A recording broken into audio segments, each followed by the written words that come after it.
Friends, everyone must choose one of two pains, the pain of discipline or the pain of regret। यानी कि आपको जीवन में दो में से एक दर्द चुनना ही पड़ेगा। या तो आप अनुशासन का दर्द चुनिए या फिर बाद में आपको पछतावे का दर्द उठाना ही पड़ेगा। तो यहाँ पर आप दर्द से बच नहीं सकते हैं, मतलब आपको एक पेन तो चूज करना ही पड़ेगा। ये आपकी मर्जी है कि आप डिसिप्लिन वाला पेन लेकर जीवन में सफल होते हैं या फिर आप आगे चलकर सिर्फ पश्चाताप करना चाहते हैं। तो फ्रेंड्स, यहाँ पर जो पहली खबर है, जैसा कि आप लोगों ने देखा कि अभी हाल ही में यूपीपीसीएस की परीक्षा संपन्न हुई थी और उसके बाद उसकी जो ऑफिशियल आंसर की जारी की गई, तो ऑफिशियल आंसर की पर भी बहुत सारे प्रश्न ऐसे थे जिस पर अभ्यर्थी जो थे वो संतुष्ट नहीं थे। और कुल मिला के देखा जाए तो यहाँ पर बहुत बड़ी संख्या में, अब देखो, एक बहुत सोचने योग्य बात होती है कि जो आयोग क्वेश्चन पेपर तैयार करता है और जो पेपर सेटर वहाँ पर होता है, बाद में वही पेपर सेटर जब आंसर की बना कर देता है तो आंसर की पर विवाद हो जाता है। ऐसा होना तो बिल्कुल नहीं चाहिए, क्योंकि क्वेश्चन पेपर बनाते समय ही आंसर की भी बन जानी चाहिए। और ऐसे प्रश्न जो कि विवादित हो सकते हैं तो उसके लिए जगह ही नहीं होनी चाहिए क्वेश्चन पेपर में। लेकिन पिछले कई सालों से ये परंपरा चली आ रही है कि जब भी क्वेश्चन पेपर आता है तो कोई भी परीक्षा हो, आप UPPCS, UP triple SC, SSC, यहाँ तक कि सीटीईटी में भी कुछ न कुछ प्रश्न ऐसे आ ही जाते हैं जिसमें इस प्रकार के विवादित प्रश्न रहते हैं। फिलहाल यहाँ पर अगर हम बात करें तो कुछ प्रश्न आपके सामने मैं रख रहा हूँ। जैसे कि एक क्वेश्चन जो आया था उत्तर प्रदेश वाला, जिसमें राज्य के कुल भौगोलिक क्षेत्र का लगभग 12.8% वन बताया गया था और कहा गया था कि जौनपुर, गाजीपुर और बलिया जिलों में कोई वन भूमि नहीं है। तो यहाँ पर जो अभ्यर्थी हैं, अब देखो, जो यहाँ पर ऑफिशियल आंसर की आई थी तो उसमें बी को उत्तर माना गया था और अभ्यर्थियों का जो उत्तर है वो ए है। ठीक है, तो फिलहाल यहाँ पर अगला जो क्वेश्चन है मानव विकास रिपोर्ट वाला, तो यहाँ पर जो भी प्रश्न है मैं आपको संक्षेप में बताता हूँ, डिटेल में डिस्कशन करेंगे IAS PCS master class YouTube channel पर। तो मानव विकास सूचकांक में भारत की श्रेणी 2020 में 130 से उन्नत होकर 2022 में 132 हो गई। ये उन्नत शब्द जो है ये प्रयोग में ला रहा है आयोग, लेकिन जबकि जो अभ्यर्थी हैं वो कह रहे हैं कि श्रेणी उन्नत नहीं हुई बल्कि डिग्रेड हुई है। तो बस यहीं पर फिर से विवाद हो गया है। अभ्यर्थियों का जो तर्क है वो यहाँ पर यही है और मुझे भी लगता है कि यहाँ पर ऑप्शन 2 ही केवल सही होना चाहिए था। फिलहाल अगला जो क्वेश्चन था वो यही था कि कौन सा संगठन दिल्ली में वायसराय लॉर्ड हार्डिंग पर बम फेंकने के लिए उत्तरदायी था। तो आयोग का उत्तर यहाँ पर अनुशूलन समिति है, जबकि गलत है। सही जवाब इसका युगांतर होना चाहिए था, ऑप्शन सी यहाँ पर करेक्ट है। और इसके बाद आपका जो अगला क्वेश्चन था वो ये था कि खरीदादार कौन था। आयोग का उत्तर इसमें डी है, यानी कि फरमानों को भेजने वाला अधिकारी, जबकि जो अभ्यर्थी हैं वो इसका उत्तर बी बता रहे हैं, शीश महल का प्रधान संरक्षक, और तर्क दे रहे हैं कि एसके पांडे की पुस्तक में खरीदादार को शीश महल का प्रधान संरक्षक बताया गया है। और क्वेश्चन नंबर 116 यह सेट सी से लिया गया है। केंद्रीय बजट 2023-24 में कुल परिव्यय में कौन सा कथन सही है, ब्याज भुगतान वाला जो क्वेश्चन था। तो इसमें भी आयोग का जो उत्तर है सी है, अभ्यर्थियों का जो उत्तर है वो डी है। इसके बाद 1857 के विद्रोह का स्थान, विद्रोह का प्रारंभ सही सुमेलित नहीं है वाला जो क्वेश्चन था उसमें भी विवाद है।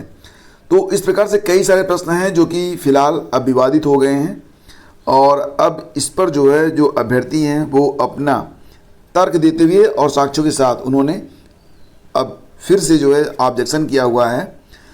आयोग की ओर से पीसीएस 2023 की प्रारंभिक परीक्षा जो कि 14 मई को हुई थी और 17 मई को आयोग ने ये मतलब ये जो आंसर की आती है ये इसीलिए आती है कि इस पर ऑब्जेक्शन लिए जा सकें, और फाइनल आंसर की तो आयोग देता ही नहीं है। अब यहाँ पर कौन से ऑब्जेक्शन एक्सेप्ट होंगे, कौन से ऑब्जेक्शन एक्सेप्ट नहीं होंगे, ये तो बस आयोग ही जानता है, क्योंकि कट ऑफ भी जब फाइनल आपका रिजल्ट आ जाता है उसके बाद ही कट ऑफ आती है, तो पता ही नहीं चलता कि क्या सही माना गया क्या गलत माना गया।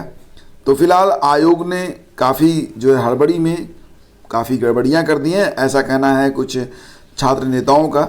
और इसी प्रकार से ये जो चैप्टर है अब फिर से विवादित हो गया है कि पीसीएस की जो उत्तर कुंजी है वो ऐसी जारी हुई है जिस पर अभ्यर्थी संतुष्ट नहीं है। आगे बढ़ते हैं फ्रेंड्स, बात करते हैं उत्तर प्रदेश में जितनी भी शिक्षक भर्तियां होने वाली हैं, प्राइमरी शिक्षक भर्ती, जूनियर, टीजीटी, पीजीटी और डिग्री कॉलेज में असिस्टेंट प्रोफेसर की भर्ती होती है।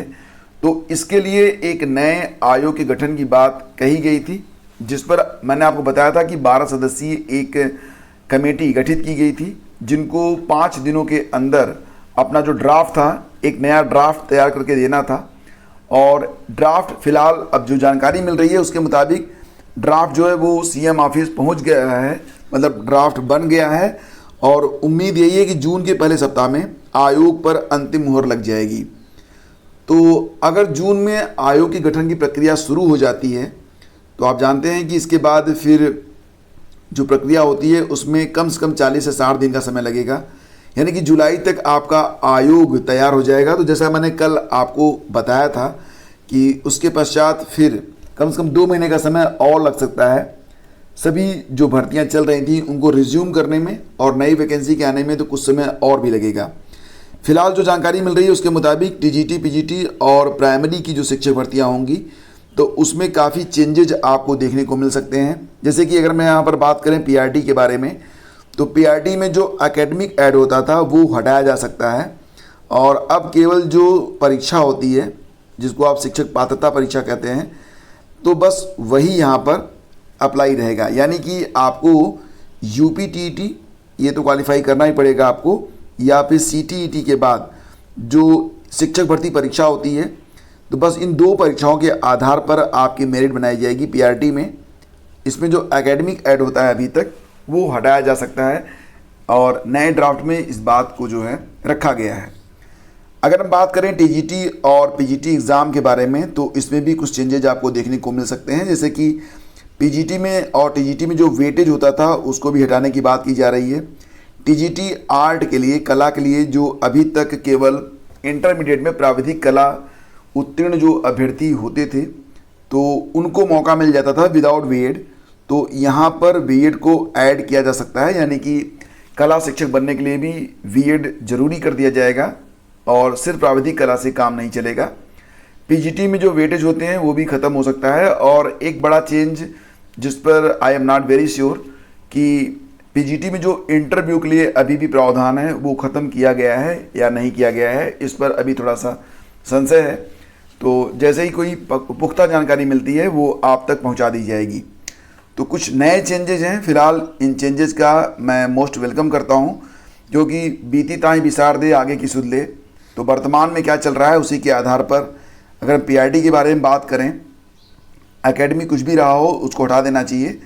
और बेसिकली जो है टीईटी, यानी कि जभी से जागो तभी सवेरा, टीईटी और शिक्षक भर्ती परीक्षा के आधार पर अगर ये भर्ती होगी तो ज़्यादा बेटर रहेगा, ऐसा मुझे लगता है। बाकी आपकी क्या राय है?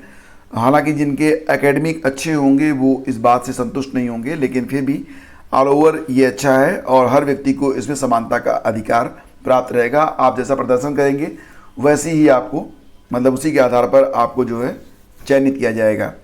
बात करते हैं एसएससी सीएचएसएल के बारे में। तो 2022 में कुल 4522 पदों पर भर्ती होगी और यहाँ पर जो रिक्तियों की संख्या है वो एसएससी ने अभी अभी जारी की है।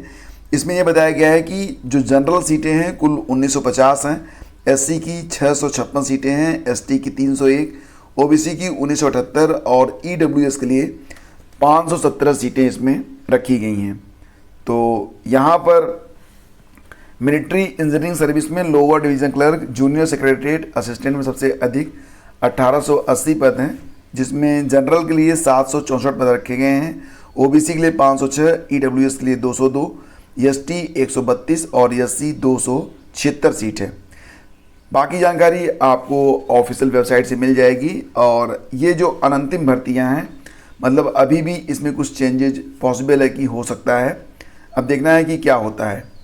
नेक्स्ट है कि नए टॉपिक से पूछे 50 अंक के प्रश्न। तो यहाँ पर बात हो रही है यूपी पीसीएस जे के बारे में, तो जिसकी मुख्य परीक्षा फिलहाल अब लखनऊ और प्रयागराज में आयोजित हो रही है। कुछ अभ्यर्थियों ने इसमें परीक्षा को छोड़ भी दिया है हालांकि इस बार जो पाठ्यक्रम बदला गया तो उसमें 9 माइनर एक्ट जुड़े गए और ये जो माइनर एक्ट जुड़े गए इससे 50 प्रश्न सीधे सीधे पूछ लिए गए। तो भारतीय राज्य व्यवस्था से 20 नंबर के प्रश्नों को इसमें जोड़ दिया गया और 200 में से 70 प्रश्नों के जो प्रश्न थे वो विधि से ही रहे। 150 अंकों की प्रारंभिक परीक्षा में 9 माइनर एक्ट से 12 नंबर के सवाल पूछे गए।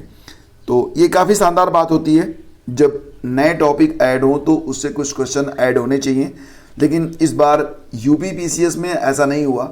यूपी पीसीएस में जैसा कि आप लोग जानते हैं कि ऑप्शनल हटा दिया गया था, उसकी जगह पर यूपी स्पेशल रखा गया था, लेकिन उसके बावजूद जो प्रारंभिक परीक्षा हुई उसमें यूपी स्पेशल क्वेश्चन जो थे वो न के बराबर थे और जो थे भी तो वो फिलहाल विवादित हो गए। नेक्स्ट है बहुविकल्पी प्रश्नों पर आधारित होगी यूपी बोर्ड के स्कूलों में त्रैमासिक परीक्षा। तो माध्यमिक शिक्षा परिषद की तरफ से 9वीं और 10वीं में त्रैमासिक परीक्षाएं अब बहुविकल्पी होंगी।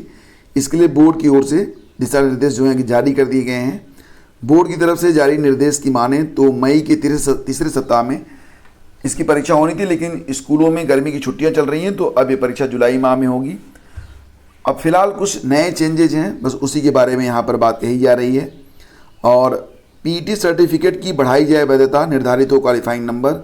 यहाँ पर अभ्यर्थी लंबे समय से ये मांग कर रहे हैं कि जिस प्रकार यूपी टीटी में 90 अंक या फिर रिजर्व कैटेगरी के जो स्टूडेंट होते हैं वो 82 नंबर पाकर इसके बाद कोई भी मतलब शिक्षक भर्ती आती है उसमें वो पार्टिसिपेट कर पाते हैं, उसी प्रकार से पीटी में भी एक फिक्स कट ऑफ होनी चाहिए। उसके ऊपर जब कोई अंक प्राप्त कर ले तो उसे परीक्षा में बैठने का अधिकार होना चाहिए। साथ ही साथ ये भी कहा जा रहा है कि इसकी वैधता जो अभी मात्र 1 साल है उसको बढ़ाकर कम से कम 3 साल या 5 साल कर देनी चाहिए।